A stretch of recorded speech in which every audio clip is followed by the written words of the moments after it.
හරිම ලස්සන මියුසික් එකක්. ඒ නිසාම මම දැන් ඔයගොල්ලෝ ඉස්සරහා මේක ප්ලේ කරනවා. මේක ආචාර්ය සෝමරත්න දිසානායක මහත්මයාගේ අලුත්ම ෆිල්ම් එකේ තේමා ගීතයක්.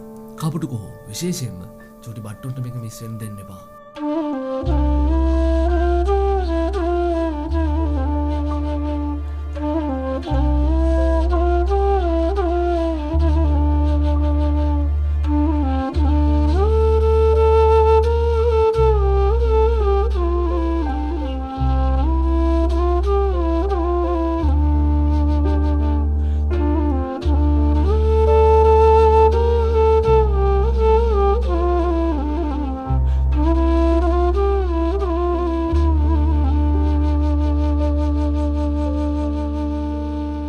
මේ මාසේ 27 වෙනිදා ඉඳලා දිවයින පුරා සිනමා හල් වලින් ඔයගලන්ට ෆිල්ම් එක බලන්න පුළුවන්.